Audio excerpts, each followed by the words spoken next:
Hello, welcome to the International Trade Center's video news program, Trade Compass. A record number of people are on the move. In this episode, we share stories about people leaving home, coming home, and building on their cultural heritage to create quality jobs through trade.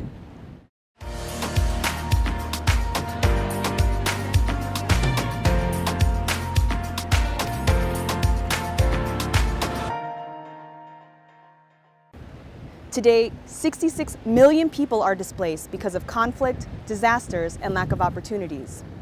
That's the entire population of the United Kingdom. A third of those displaced are refugees. As we're about to see, solutions can sprout from the very places the issues are rooted. The right to work is a human right, and moving across borders should be a matter of choice, not necessity. Policies that encourage quality jobs at home are essential to peace and stability, no matter where we live. Let's hear what government leaders have to say. L'Afrique et l'Europe doivent continuer à coopérer. Ce défi, c'est l'immigration, l'immigration illégale. Nous devons développer des politiques alternatives d'emploi sur le continent. L'Europe doit aussi nous accompagner dans ces politiques.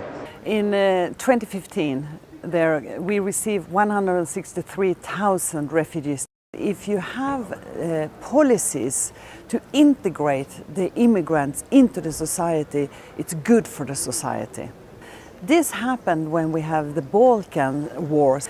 Now, 20 years later, you cannot see any difference in the way how much they are working in the society, and it has been a big asset for Sweden.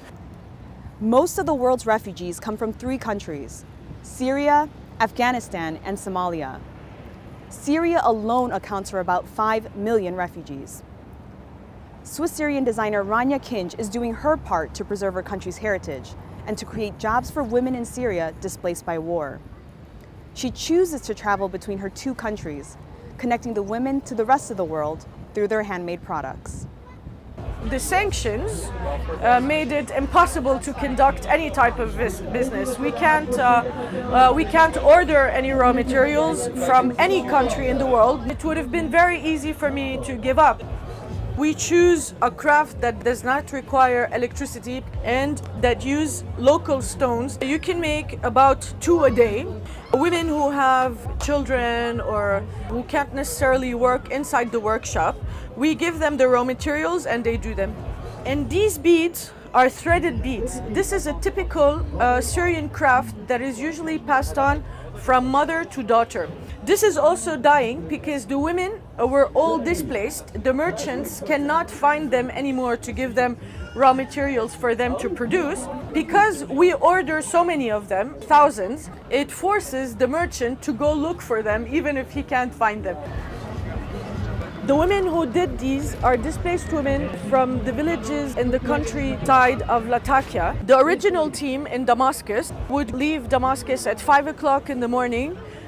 They would reach Latakia at 9:30 in the morning. It's 400 kilometers away, cross 15 military checkpoints, full search, with their threads and their crochet needles. They went that far to train other displaced women.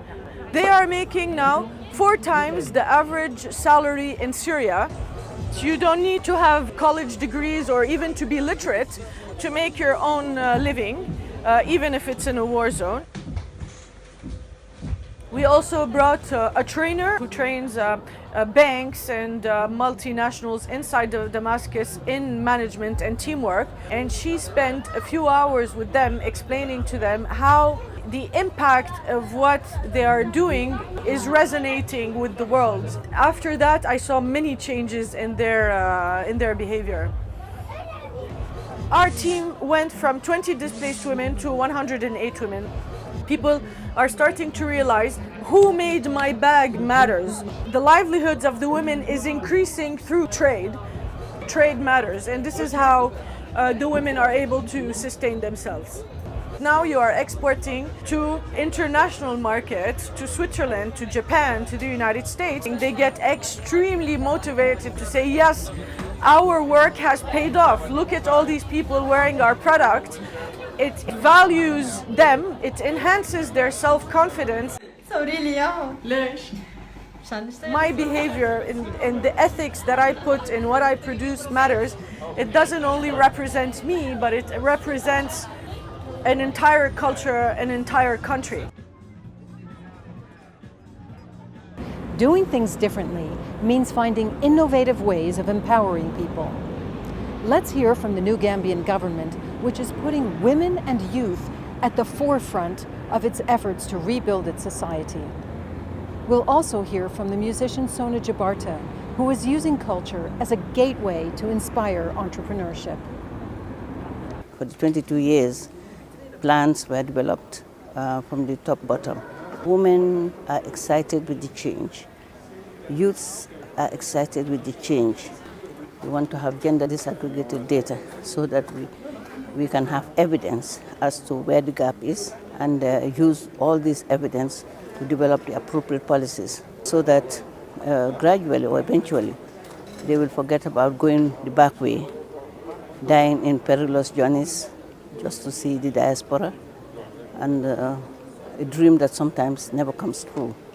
Instead of imposing on them, we want to build on their experiences, their talent, and their aspirations. This is the Kora. It's a 21-string harp from West Africa. My name is Sona Jabate. I'm a Kora player and a singer from the Gambia.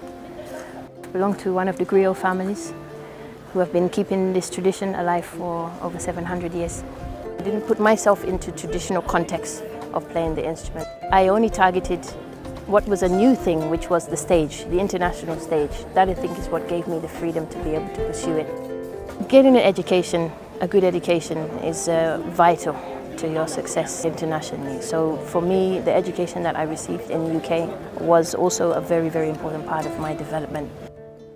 Just as important as going back to Africa, because we are not getting the right expertise coming in, and the people who are best suited to develop the country are Gambians themselves. So we need to find a new way to innovate to make sure that our traditions stay alive.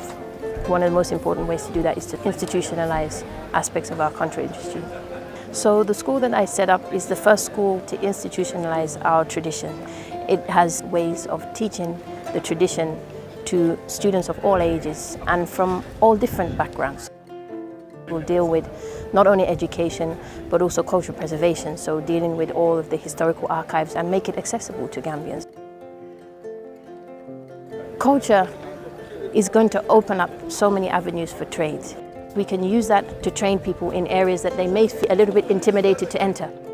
You are not doing something which you are unqualified to do, you are doing something which actually belongs to you. So I'm very excited that we have the prospect of working with the ITC to engage the youth in entrepreneurship.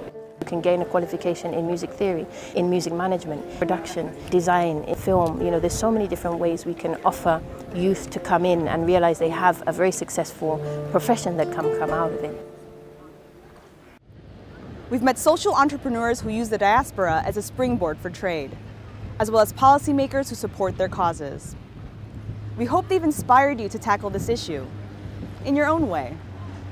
Thanks so much for joining us on this edition of the International Trade Center's Trade Compass. See you again soon.